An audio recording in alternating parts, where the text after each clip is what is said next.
بالله من الشيطان الرجيم بسم الله الرحمن الرحيم باب كيف كان بدء الوحي إلى رسول الله صلى الله عليه وسلم وقول الله عز وجل إنا أوحينا إليك كما أوحينا إلى نوح والنبيين من بعده بالسند المتصل منا إلى الإمام الحافظ أبي عبد الله محمد بن إسماعيل بن إبراهيم بن المغيرة البخاري قال به حدثنا الحميدي قال حدثنا سفيان قال حدثنا يحيى بن سعيد الأنصاري قال أخبرني محمد بن إبراهيم التيمي أنه سمع علقمة بن وقاص الليثي يقول سمعت عمر بن الخطاب رضي الله عنه على المنبر يقول سمعت رسول الله صلى الله عليه وسلم يقول إنما الأعمال بالنيات وإنما لامرئ ما نوى فمن كانت هجرته إلى دنيا يصيبها أو إلى امرأة ينكحها فهجرته إلى ما هاجر إليه. بسم اللہ الرحمن الرحیم. عزیز بچیوں، جیسا کہ عبارت پڑھی گئی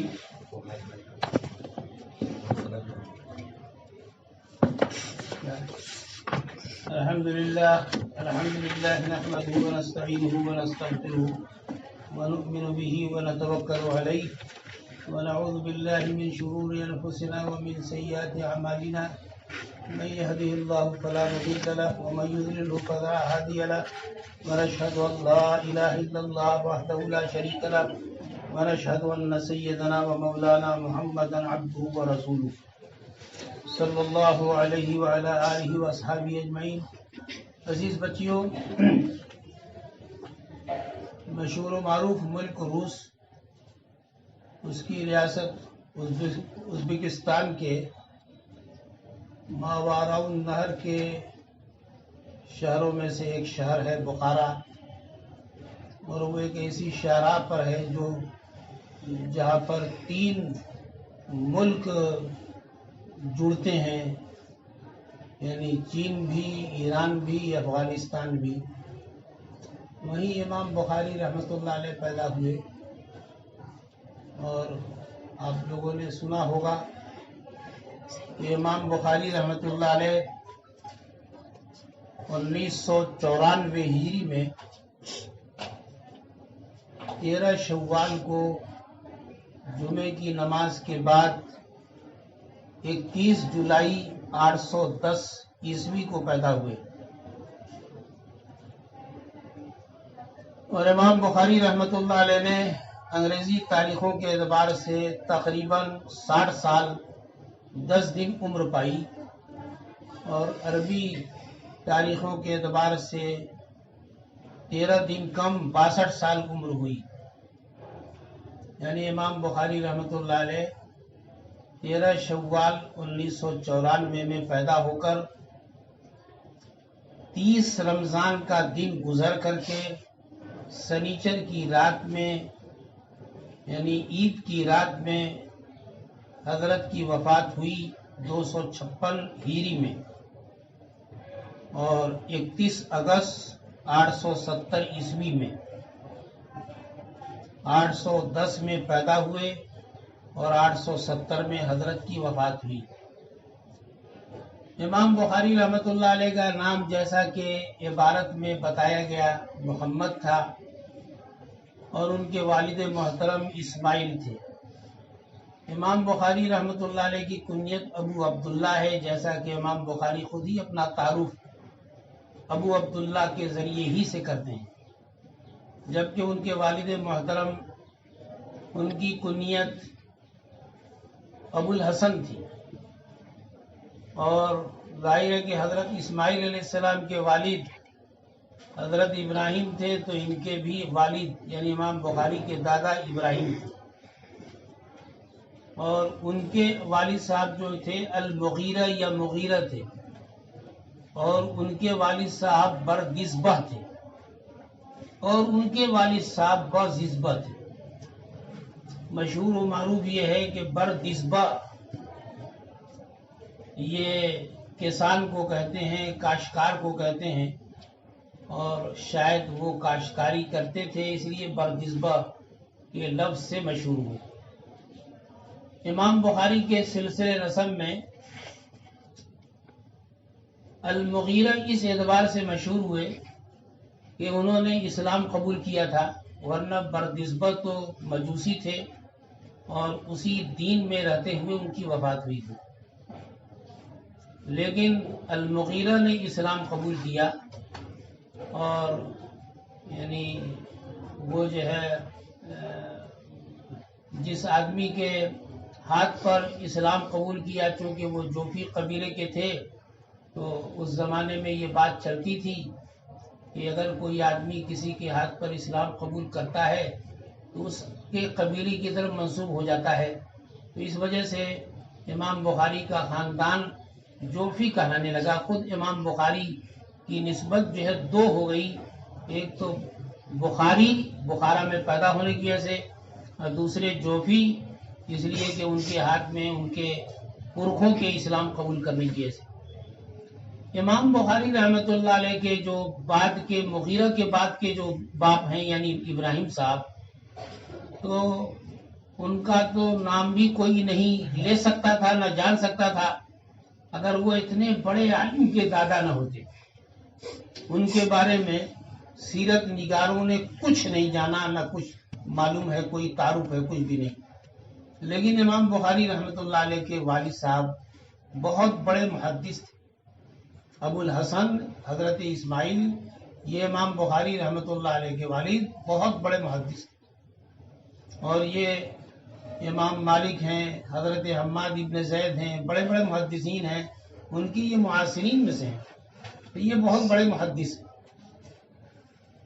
امام بخاری رحمۃ اللہ علیہ یعنی یہ سمجھیے کہ بخارا میں تو سینکڑوں محدثین ہوئے، سینکڑوں علماء ہوئے، لیکن یعنی بخاری اور بخارا کی طرف منسوب ہو کر یعنی جس عالم کو پوری دنیا جانتی ہے وہ امام بخاری ہی ہیں، بلکہ علماء اور طلبہ تو امام بخاری کے لفظ سے سب کا ذہن بخارا میں پیدا ہونے والے اور قریہ اسماعیل یا خرطنگ میں وفات پانے والے، جہاں پر ان کی وفات ہوئی ہے سمرقند کے قریب، تو اس کو خرطنگ کہتے ہیں اس لیے کہ یعنی ان کے جنازے میں اتنا بڑا مجمع ہوا کہ یعنی اس وقت کے وکرم جو تھے گدھے، یہ اتنے کم پڑ گئے تھے کہ وہ بستی کا نام ہی پڑ گیا خرطنگ۔ بہرحال یعنی طلبہ اور علماء جب امام بخاری کا لفظ سنتے ہیں تو انہی کی طرف ذہن جاتا ہے، حالانکہ سینکڑوں علماء گزرے، جیسے کہ پبلک میں دہلی کے امام بخاری کی طرف ذہن جاتا ہے لوگوں کا۔ بہرحال یہ کہ امام بخاری رحمۃ اللہ علیہ بہت بڑے محدث تھے، اور اب یہ کہ امام بخاری کو بخاری لکھنے کا جذبہ کیسے پیدا ہوا، بہت ساری باتیں کہی جاتی ہیں۔ بعض لوگ تو یہ کہتے ہیں کہ ان کے ایک استاد محترم تھے حضرت اسحاق ابن راہوے، انہوں نے حدیثوں کا ایک مجموعہ تیار کیا تھا، اور انہوں نے درس میں یہ خواہش ظاہر کی تھی کہ آپ میں سے کوئی صاحب جو ہے صحیح حدیثوں کا مجموعہ تیار کریں۔ امام بخاری کہتے ہیں کہ میرے ذہن میں یہ جذبہ پیدا ہوا کہ میں صحیح حدیثوں کا ایک بڑا مجموعہ تیار کروں گا۔ بعض لوگ یہ کہتے ہیں کہ حضرت اسحاق نے نہیں کہا تھا، لیکن طلبہ میں سے کچھ لوگوں نے کہا تھا کہ کوئی صاحب ایسا کر دیتے تو بڑا اچھا تھا۔ لیکن امام بخاری رحمۃ اللہ علیہ نے اسی زمانے میں خواب دیکھا تھا کہ یعنی کوئی اللہ کے رسول صلی اللہ علیہ وسلم کو خواب میں دیکھا، اور یہ دیکھا کہ میں پنکھا جھل رہا ہوں، اور یہ ہے کہ گرمی اور اسی طرح کیڑے مکوڑے سے بچا رہا ہوں۔ تو اس خواب کی تعبیر یہ ذہن میں آئی کہ میں اللہ کے رسول صلی اللہ علیہ وسلم کی طرف منسوب احادیث صحیح بیان کروں گا اور اس کی خدمت کروں گا۔ تو بہرحال امام بخاری رحمۃ اللہ علیہ کو یہ خیال پیدا ہوا۔ امام بخاری رحمۃ اللہ علیہ کے والد محترم بہت ان کی کمسنی میں مفاد پالے تھے. اس لیے امام بخاری رحمۃ اللہ علیہ کی تربیت میں اور ان کی شخصیت کی تعمیر میں بہت بڑا ہاتھ جو ہے امام بخاری رحمۃ اللہ علیہ کی والدہ کا. یعنی حقیقت یہ ہے کہ دیکھا جائے تو بہت سارے بڑے بڑے لوگوں کے بننے میں اور ان کی شخصیت کی تعمیر میں کسی نہ کسی خاتون کا کردار ہوتا ہے. تو امام بخاری کی شخصیت میں یعنی ان کی والدہ کا بہت بڑا کردار ہے. امام بخاری رحمۃ اللہ علیہ بچپن میں بیمار ہوئے. اس بیماری کے نتیجے میں ان کی دونوں آنکھیں کی روشنی ختم ہو گئی.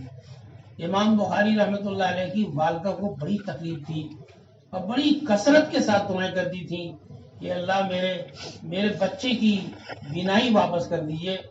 بہت کثرت سے رونے اور دعا کے نتیجے میں ایک دن خواب دیکھا کہ حضرت ابراہیم علیہ السلام خواب میں آئے اور انہوں نے بشارت دی کہ تمہارے دعا کے نتیجے میں، تمہارے رونے کے نتیجے میں اللہ نے تمہارے بچے کی بینائی واپس کر دی. اور سب اٹھی تو دیکھا کہ واقعی بچے کی بینائی لوٹ آئی اور بینائی ایسی لوٹی کہ امام بخاری رحمۃ اللہ علیہ نے یعنی چاندنی رات میں بیٹھ کر بعض تصنیفات کی ہیں. جبکہ بھئی بینا لوگ اور پیدائشی بینا لوگ اور ہر حالت میں بینا لوگ بھی چاندنی رات میں بیٹھ کر کے لکھنا پڑھنا یہ بڑا مشکل ہوتا ہے. امام بخاری رحمۃ اللہ علیہ یوں تو سب سے زیادہ مشہور ان کی بخاری شریف ہوئی، لیکن امام بخاری رحمۃ اللہ علیہ کی تصنیفات تقریباً 21 ہیں اور 21 میں سے 10 تو ایسی ہیں جو یعنی چھپی ہیں اور سب لوگ پڑھتے ہیں، جانتے ہیں، دیکھتے ہیں، لیکن 11 ایسی ہیں جن کو مورخین بیان کرتے ہیں لیکن وہ دستیاب نہیں ہیں. دستیاب تو 10 ہیں. تو امام بخاری رحمۃ اللہ علیہ نے یہ جو بخاری شریف ہے 16 سال کی طویل محنت سے انہوں نے یہ یعنی کتاب لکھی ہے. یعنی اس کتاب کو تصنیف کرنے میں امام بخاری رحمۃ اللہ علیہ کو 16 سال لگے. یعنی مجھے لگتا ہے کہ امام بخاری جیسا کہ 194 میں پیدا ہوئے تو تقریباً 23 سال کی عمر تھی تو انہوں نے بخاری شریف لکھنا شروع کیا. یعنی 217 ہجری میں انہوں نے کتاب کو لکھنا شروع کیا اور 233 میں فارغ ہوئے. یعنی 22 سال کی عمر ہوئی تو انہوں نے لکھنا شروع کیا اور اس میں تقریباً 39 سال کی عمر ہوئی تو امام بخاری رحمۃ اللہ علیہ نے بخاری شریف کو لکھ کر کے فراغت پالی. امام بخاری رحمۃ اللہ علیہ جب صرف 11 سال کے تھے تو اپنے علاقے کے ایک محدث کے یہاں گئے اور امام بخاری کے اس استاد نے کوئی حدیث کی سند بیان کی. ایسے بیان کیا کہ ان سفیان ان ابی الزبیر ان ابراہیم، ان سفیان ان ابی الزبیر ان ابراہیم. امام بخاری جو صرف 11 سال کے تھے انہوں نے کہا کہ حضرت یہ ابو الزبیر تھوڑا سا غلط بول رہے ہیں، آپ غلطی ہو رہی ہے آپ سے. 11 سال کا بچہ، میں آج کے دور میں کہتا ہوں کہ بخاری پڑھنے والے، بخاری پڑھانے والے یہ بھی نہیں سمجھ پائیں گے کہ اس میں کیا معنویت ہے. میں وہ معنویت پوری نہیں بتانا ہے، میں یہ بتانا چاہ رہا تھا کہ ابو الزبیر نام کے جو محدث ہیں محمد ابن مسلم ابن تدرس، یہ حضرت سفیان کے واقعی استاد ہیں، یقیناً استاد ہیں. اور وہ اسی زمانے میں تھے جس زمانے میں ان کے ہم نام یعنی ملتے جلتے نام والے زبیر ابن عدی تھے، دونوں ساتھی تھے. لیکن 11 سال کے بچے کو معلوم ہے کہ ابو الزبیر بھی سفیان کے استاد ہیں اور زبیر ابن عدی بھی استاد ہیں.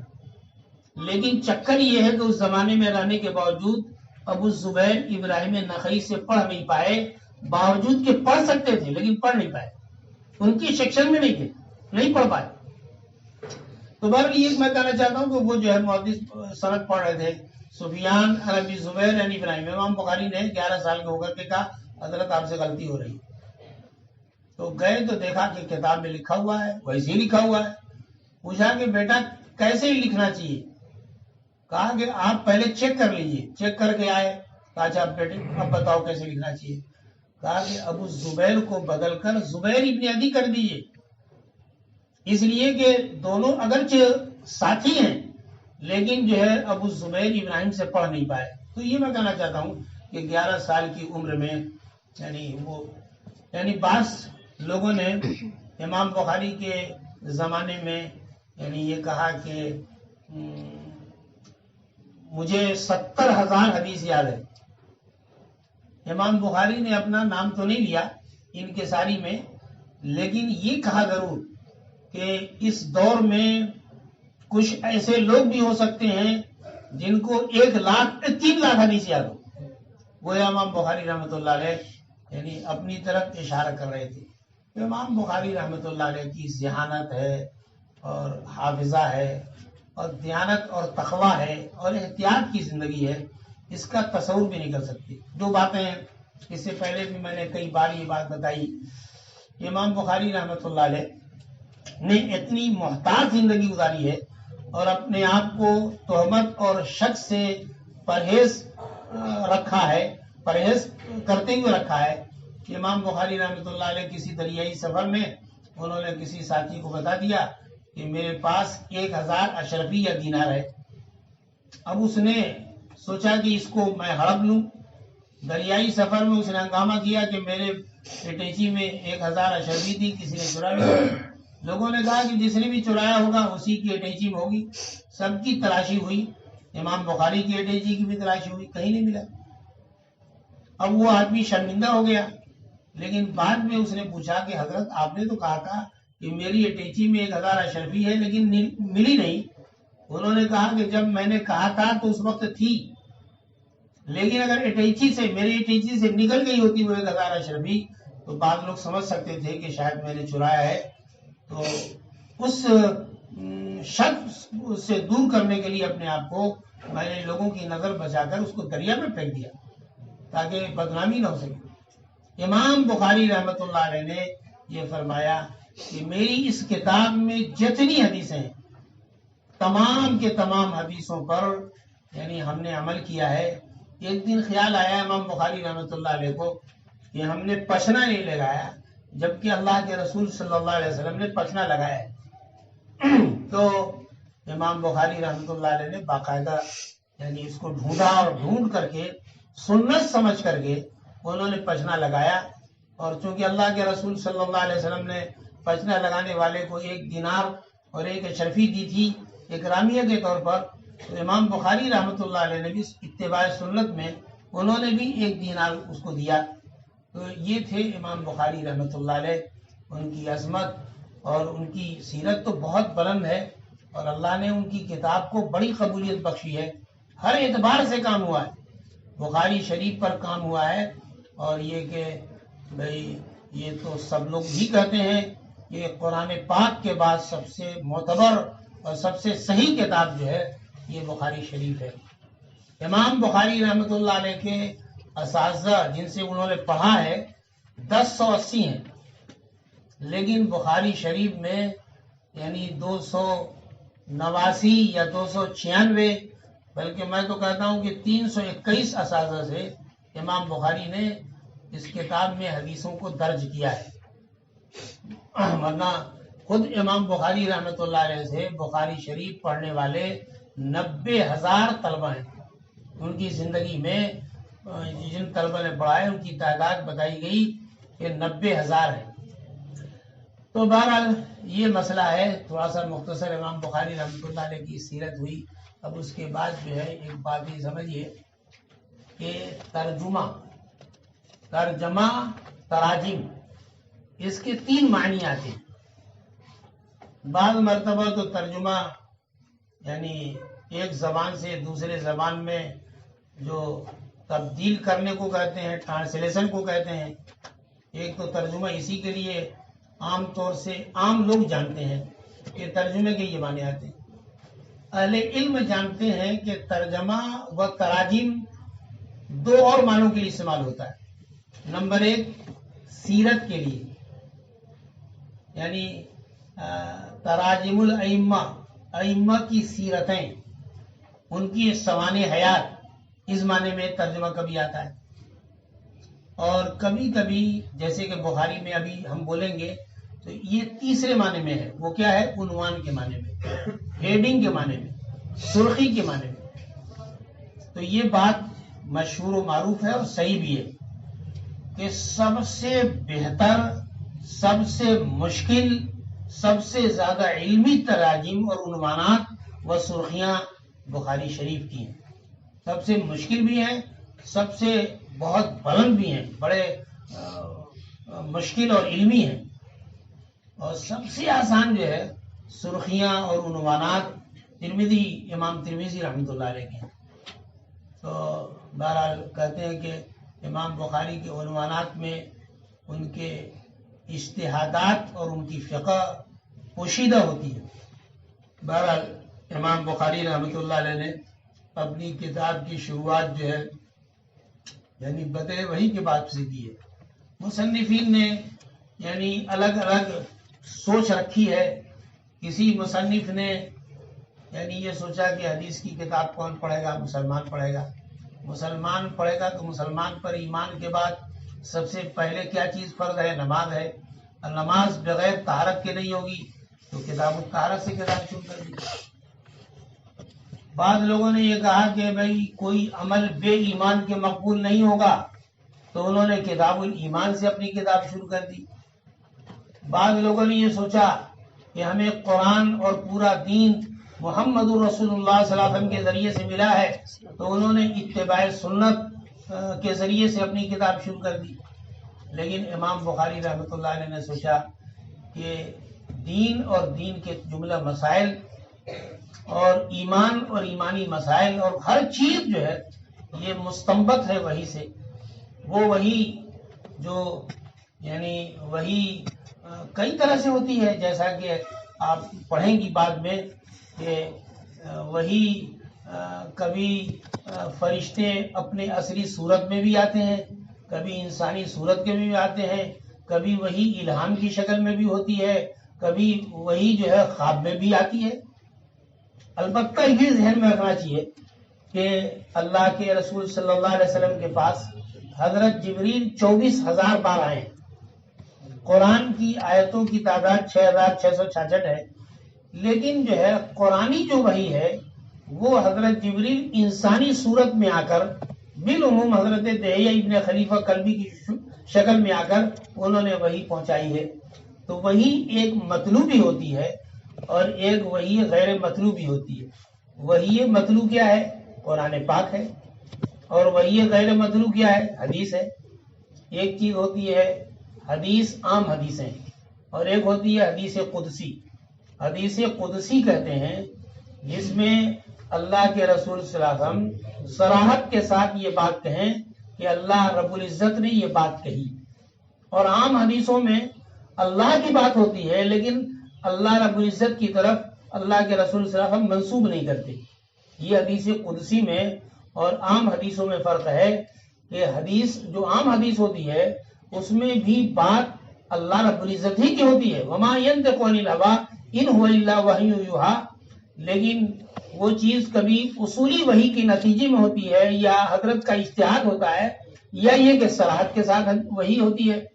لیکن جو حدیث قدسی ہوتی ہے اس میں اللہ کے رسول صلی اللہ علیہ وسلم صراحت کے ساتھ کہتے ہیں کہ وہ اللہ کی بات ہے. اور حدیث قدسی میں اور قرآن میں بھی فرق ہے. قرآن کا لفظ بھی، قرآن کے معنی بھی، دونوں کے دونوں اللہ کے ہوتے ہیں. اس میں تبدیلی نہیں ہو سکتی، اس میں بدل نہیں سکتے کوئی حرف یا کوئی بھی نقطہ. لیکن جو ہے حدیث قدسی میں معنی اور اصل چیز اور اصل پیغام وہ ہوتا ہے اللہ رب العزت کا، لیکن تعبیر ہوتی ہے اور ترجمانی جو ہوتی ہے اور جو بیان کرنے کے الفاظ ہوتے ہیں وہ محمد رسول اللہ صلی اللہ علیہ وسلم کے ہوتے ہیں. تو بہرحال یہ ہے کہ یہ یعنی یہ جو ترجمہ بخاری یا عنوان بخاری بہت عام ہے، تو امام بخاری رحمۃ اللہ علیہ نے پہلا جو باب قائم کیا ہے کہ کیف کان بدء الوحی الی رسول اللہ صلی اللہ علیہ وسلم، کہ اللہ کے رسول صلی اللہ علیہ وسلم کی خدمت میں جو وحی آئی ہے تو یہ وحی کی شروعات کیسے ہوئی، اور یہ وحی جو فرشتے اپنے اصلی شکل میں آئے جیسا کہ 2 بار آئے، اور کبھی حضرت اسرافیل کی شکل میں آئے جو 3 سال آئے، پھر حضرت جبریل کی شکل میں بقیہ 20 سال کے اندر آتے رہے حضرت جبریل، اور یہ کہ جیسا کہ میں نے کہا کہ الہام کی شکل میں بھی بات آئی، وہی آئی، اور خواب کی شکل میں بھی آئی، اور اکثر جو ہے حضرت دہیہ کلبی کی شکل میں آئی۔ تو اسی کے بارے میں یہ کہتے ہیں کہ کس طرح شروع ہوئی، اس میں پوری وحی کی بات بتائیں گے، یعنی وحی کی عظمت ہے، اور وحی جن کے پاس کی گئی ہے ان کی بھی پوری تفصیلات بتائیں گے۔ شاید امام بخاری رحمۃ اللہ علیہ یہاں پر وحی کی ابتدائی کیفیت ہی صرف نہیں بتانا چاہتے ہیں۔ امام بخاری رحمۃ اللہ علیہ ان دونوں چیزوں کے لیے، ان دونوں چیزوں کے لیے وحی کی ابتدا کے لیے الگ عنوان قائم کیا ہے، اور نیت کی بات بیان کرنے کے لیے الگ عنوان قائم کیا ہے۔ یہاں تو امام بخاری رحمۃ اللہ علیہ جو پیغام دینا چاہتے ہیں وہ یہ دینا چاہتے ہیں کہ کسی عمل کے صحیح ہونے کے لیے اس کا مستنبط وحی سے ہونا ضروری ہے، یعنی وہی عمل درست ہوگا جو وحی کی روشنی میں کیا گیا ہو، وحی کی شرائط کو وحی کی روشنی میں وہ کیا گیا ہو، وحی میں جو شرائط بتائی گئی ہیں ان کی روشنی میں کیا گیا ہو۔ یعنی کسی عمل کے درست ہونے کے لیے اس کا وحی سے ثابت ہونا ضروری ہے، اور پھر اس پر ثواب ملنے کے لیے نیت کا ہونا درست ہے۔ یعنی عمل کی درستگی کو بتا رہے ہیں کہ وحی کے نتیجے میں عمل ہونا چاہیے، وحی والا ہونا چاہیے، شرعی عمل ہونا چاہیے، اور صحیح نیت کے ساتھ ہونا چاہیے۔ تو امام بخاری نے فرمایا کہ وحی کی شروعات کیسے ہوئی، محمد رسول اللہ صلی اللہ علیہ وسلم۔ اور پھر امام بخاری رحمۃ اللہ علیہ نے یعنی اپنے معمول کے مطابق ہر باب کے اندر قرآن کی کوئی نہ کوئی آیت پیش کی ہے۔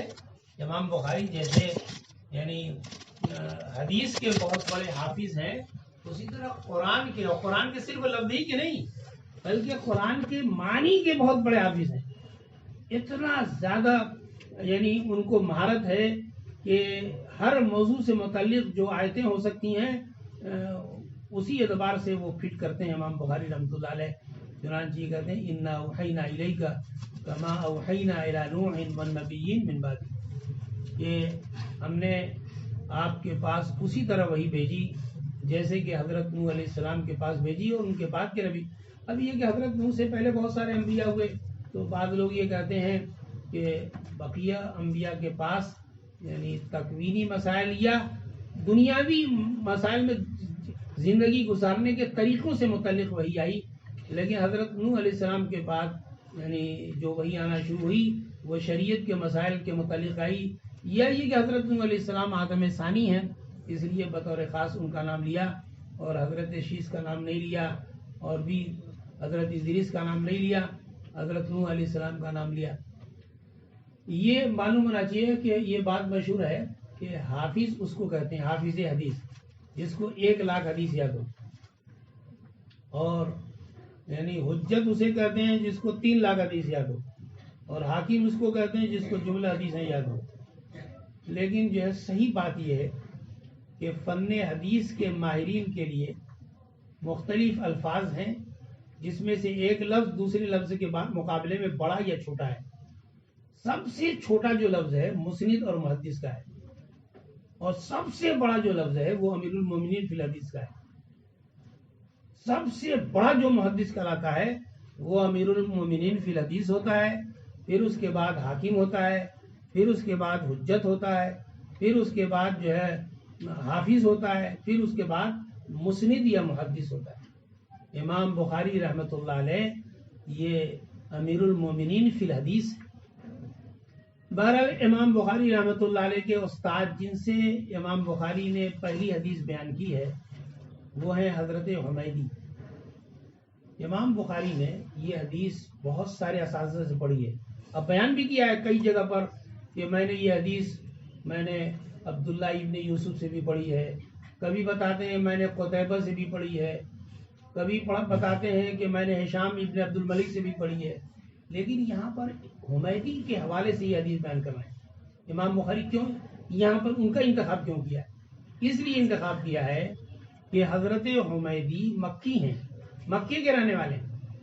امام بخاری بیان کرنا چاہتے ہیں کہ وحی کی شروعات اور وحی کا جو آغاز ہوا ہے وہ مکے سے ہوا ہے، یہ بتانے کے لیے انہوں نے انتخاب کیا حضرت حمیدی کا، جو عبداللہ ابن زبیر نام رکھتے تھے اور ابو بکر کنیت رکھتے تھے۔ اب مکے کے ہونے کی وجہ سے انہوں نے انہی کی حدیث بیان کی۔ اسی طریقے سے ان کے استاد کون ہے؟ سفیان ابن عیینہ ہے، یعنی اس حدیث میں امام بخاری کے جو دادا استاد ہیں سفیان ابن عیینہ ہیں۔ امام بخاری نے سفیان ثوری کا نام نہیں لیا، ان سے بھی پڑھا ہے لیکن نہیں لیا کیونکہ وہ جو کوفہ کے رہنے والے ہیں۔ تو امام بخاری بتانا چاہتے ہیں کہ وحی کی شروعات جو ہے چونکہ مکے سے ہوئی تو یہ سفیان کو لے آئے۔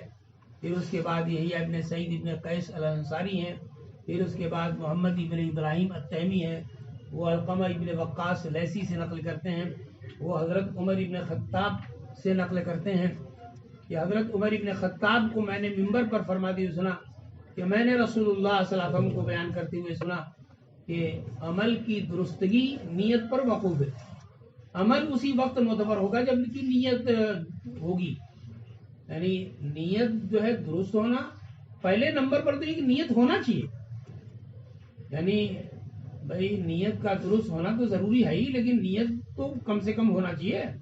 تو بہرحال کہ عمل اسی وقت درست ہے، اس میں کوئی بہت زیادہ اختلاف نہیں، تھوڑا سا وضو وغیرہ کے بارے میں اختلاف ہے کہ اگر کوئی آدمی بے نیت کے وضو کر لے تو حنفیوں کے ہاں وضو ہو جاتا ہے، نماز پڑھی جا سکتی ہے، لیکن وضو کا ثواب نہیں ملے گا۔ وضو کے نتیجے میں جو گناہ معاف ہوتے ہیں گناہ معاف نہیں ہوں گے، لیکن شافعیوں کے ہاں بے نیت کے وضو ہی نہیں ہو پاتا ہے۔ لیکن نماز ہے، روزہ ہے، عبادتیں ہیں، ان تمام کے بارے میں تو یہ سب متفق ہیں کہ بے نیت کے وہ عمل درست نہیں ہوگا۔ روزے کے بارے میں معلوم ہے کہ رمضان کے مہینے کا روزہ رمضان میں جب رکھیں گے تو نصف نہار شرعی سے پہلے نیت ضروری ہے، ورنہ روزہ نہیں ہوگا۔ اور یعنی بہت سارے روزے ایسے ہوتے ہیں جیسے کہ رمضان کے مہینے کا روزہ چھوٹ گیا ہے، اگر عید کے مہینے میں بقرعید کے مہینے میں اس کی قضا کر رہے ہیں تو فجر کا وقت شروع ہونے سے پہلے نیت کرنا ضروری ہے۔ اسی طریقے سے ظہر پڑھ رہے ہیں یا پڑھ رہی ہیں تو یہ نیت ہونا چاہیے کہ ہم نماز پڑھ رہے ہیں اور ظہر پڑھ رہے ہیں، یہ نیت ضروری ہے، تو اس کے بعد نہیں ہوتا۔ تو کہتے ہیں کہ عمل اسی وقت درست ہوگا جب کہ نیت ہوگی، اور ہر آدمی کو نیت کے مطابق ثواب ملے گا۔ بلکہ اس سے یہ بتانا بھی چاہتے ہیں کہ ایک عمل میں اگر چند نیت ہو تو نیت کے تعدد سے ثواب بھی متعدد ہو سکتا ہے۔ جیسے دینی مدرسے میں اگر زکوٰۃ دیں اور زکوٰۃ دیتے وقت نیت ہو کہ ہم زکوٰۃ دے رہے ہیں، ایک فریضے کو ادا کر رہے ہیں، اور اس سے علم کی اشاعت بھی ہوگی تو اللہ نے چاہا تو 2 ثواب ملے گا، ایک تو زکوٰۃ کی ادائیگی کا، فرض کی ادا کا ثواب، اور دوسرے یہ ہے کہ اشاعت علم کا۔ اسی طریقے سے اگر زکوٰۃ ہم ان اعزاء قارب کو دیں جن کو زکوٰۃ دی جا سکتی ہے، یہ بات معلوم ہے کہ اصول فروع یعنی بیٹا بیٹی، پوتا پوتی، نواسا نواسی وغیرہ وغیرہ کو زکوٰۃ نہیں دے سکتے، اسی طرح ابا کو نہیں دے سکتے، دادا کو نہیں دے سکتے، اماں کو نہیں، دادی کو نہیں، نانی کو نہیں، نانا کو نہیں، اور اسی طرح میاں بیوی ایک دوسرے کو نہیں دے سکتے۔ بقیہ اس کے علاوہ سب کو زکوٰۃ دے سکتے ہیں، بھائی کو دے سکتے ہیں، بہن کو دے سکتے ہیں، بھتیجے کو دے سکتے ہیں، بھانجی کو دے سکتے ہیں۔ تو اگر کوئی آدمی یعنی زکوٰۃ دیتا ہے اپنے بھائی کو یا بہن کو، اور نیت یہ ہو کہ بھائی کے ساتھ حسن سلوک بھی ہو جائے گا، زکوٰۃ بھی ادا ہو جائے گی، تو 2 نیت کے نتیجے میں ثواب جو ہے زیادہ مل جائے گا۔ بلکہ ایک بات میں کہا کرتا ہوں، یہ جو ہے ایک بہت مشہور و معروف صحابی ہیں حضرت ابو طلحہ، مدینے کے 60 صحابہ میں سے ہیں۔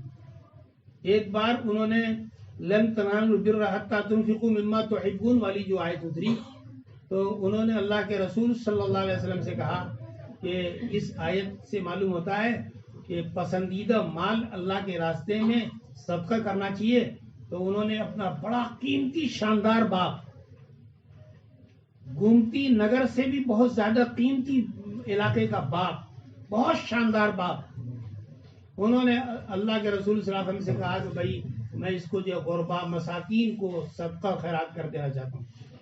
آپ نے فرمایا کہ دیکھو ٹھیک ہے کر سکتے ہو، لیکن بہتر یہ ہے کہ تمہارے خاندان میں، تمہارے اعزا قریب میں دو جو ہے صحابی ہیں جو بہت غریب ہیں، بہت ضرورت مند ہیں۔ ایک تو حضرت حسان ابن ثابت ہیں اور دوسرے حضرت ابی ابن کعب ہیں، تو ان دونوں کو دے دو تو یہ بڑا اچھا رہے گا۔ تو انہوں نے اللہ کے رسول صلی اللہ علیہ وسلم کے کہنے پر انہی دونوں بزرگوں کو دے دیا، اور اس کے نتیجے میں یہ دونوں حضرات سیٹ ہو گئے۔ حقیقت یہ ہے کہ اپنے خاندان کے لوگوں کو یعنی اتنا دے کر کے خوشحال بنا دینا یہ بڑے دل گردے کی بات ہے۔ مدرسے میں دینا بہت آسان ہے اور مسجد میں بھی پیسہ لگانا بہت آسان ہے، لیکن ضرورت مند جو اعزا قریب ہیں ان کو دینا بعض مرتبہ مشکل ہوتا ہے۔ تو فرمایا کہ ہر آدمی کو وہی یعنی جتنا ثواب، جتنی بھی نیت کرتا ہے تو نیت کے بقدر ثواب ملتا ہے۔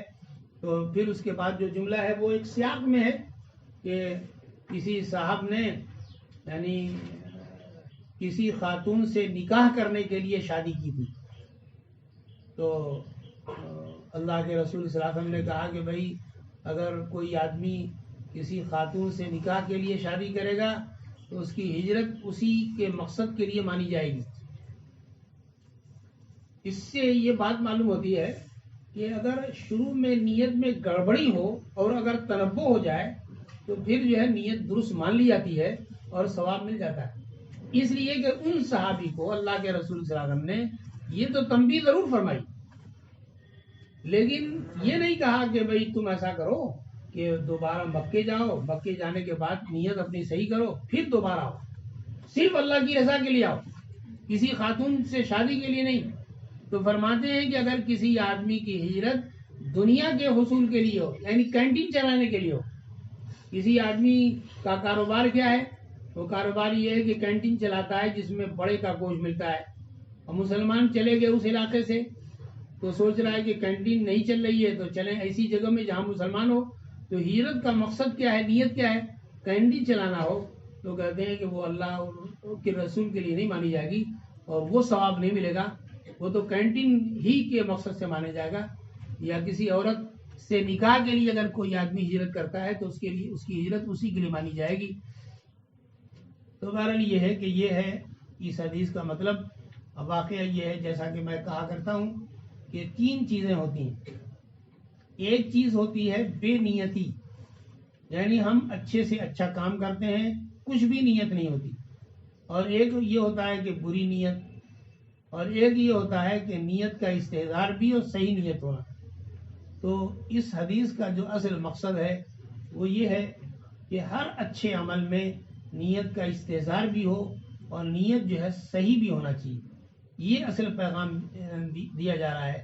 مسلمانوں کی جو عام طور سے کمزوری ہے وہ بدنیتی بہت کم ہے، لیکن یہ ہے کہ ہم بعض مرتبہ نیت کا استحضار نہیں کرتے، بڑے اچھے سے اچھے کام کرتے ہیں لیکن دنیا کی رسم سمجھ کر یا غیر شعوری طور سے کر لیتے ہیں۔ تو اس میں یہ جو بات بتائی گئی ہے وہ یہ بتائی گئی ہے کہ ہم کو نیت کا استحضار کرنا چاہیے اور صحیح نیت کرنا چاہیے، اور اسی طرح کرنا چاہیے۔ نیت وہ چیز ہے کہ نیت اگر درست ہو تو یعنی دنیا کے بظاہر کام وہ دین کے کام بن جاتے ہیں، اور نیت میں اگر فساد ہو تو جو ظاہری طور سے وہ عبادت کا کام ہے، دین کا کام ہے، وہ دنیا کا اور کاروبار کا کام بن جاتا ہے۔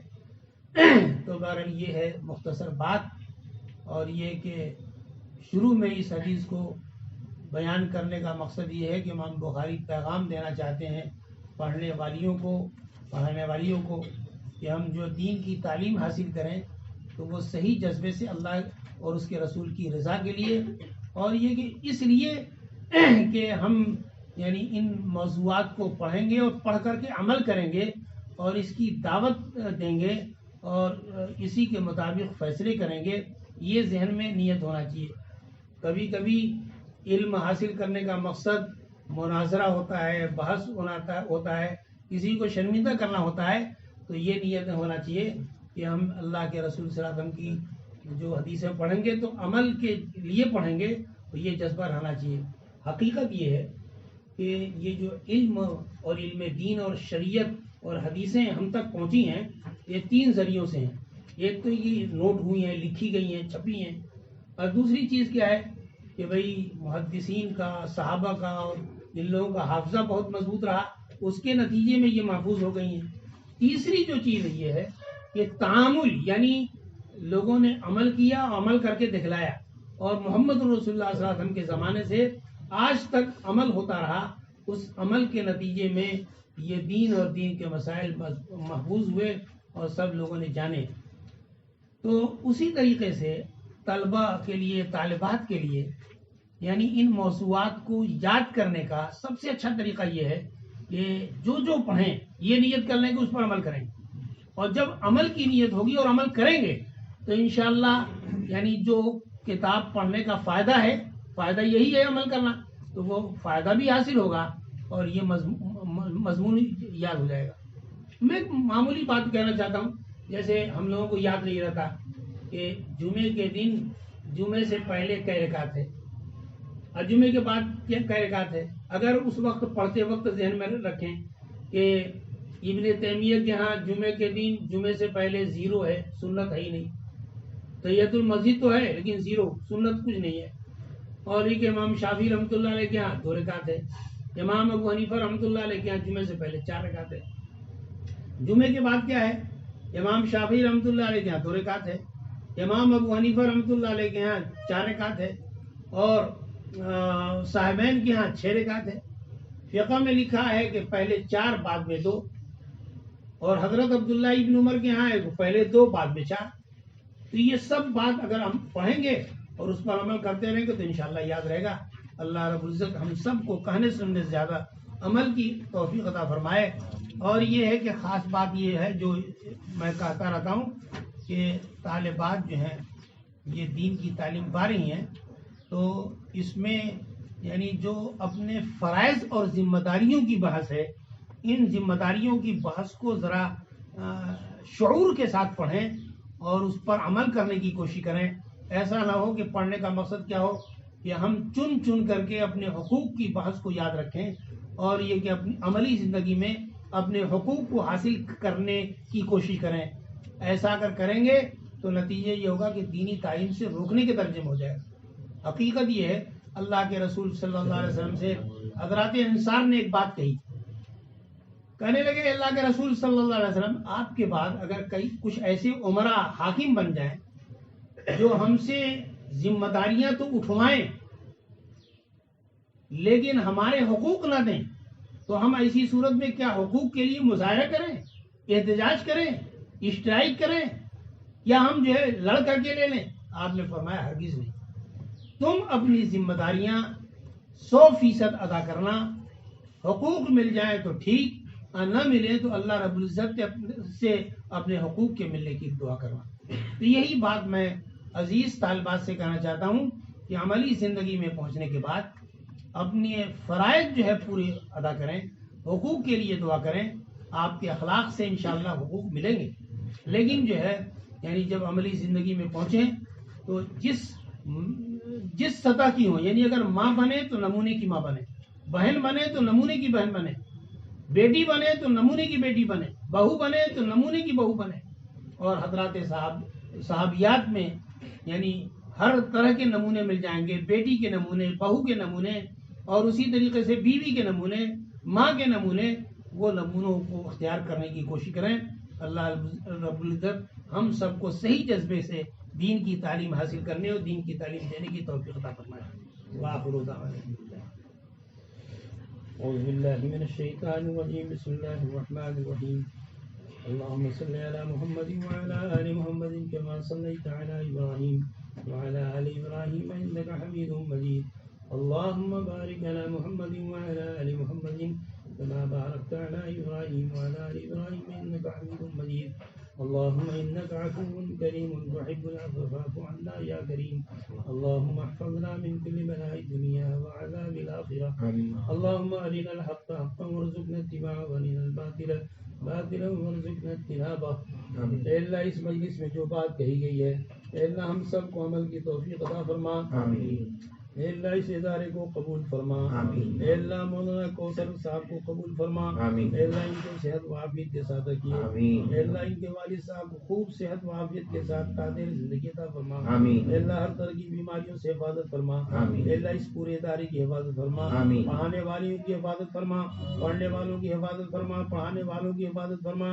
معاملین کی حفاظت فرما. محبین کی حفاظت فرما. اے اللہ جتنے لوگ موجود ہیں اے اللہ جتنے لوگوں کے عزم میں کوئی بیمار ہے اللہ اس کو صحت و عافیت عطا فرما.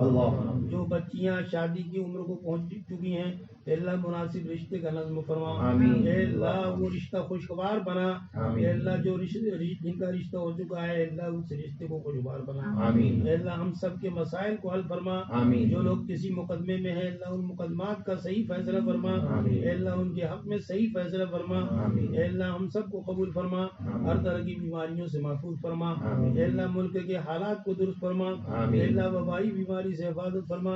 اے اللہ پورے حالات کو پوری طریقے سے کھول دے. اے اللہ ان حالات کے نتیجے میں تعلیم کا بہت نقصان ہوا ہے. اقتصادیات کا بہت نقصان ہوا ہے. اے اللہ غیب سے اس کی تلافی کی شکلیں پیدا فرما. اے اللہ ہم سب کو قبول فرما. اے اللہ جو ہمارے دلوں میں جائز تمنا ہے اللہ اس کو قبول فرما. اے اللہ جو چیزیں ہمارے لیے بری ہیں اے اللہ اس کے شر سے ہم کو محفوظ فرما. ربنا تقبل منا انك انت السميع العليم وتب علينا انك انت التواب الرحيم. صلی اللہ تعالی علی خیر خلقہ محمد وعلى آلہ وصحبہ اجمعین برحمتک یا ارحم الراحمین.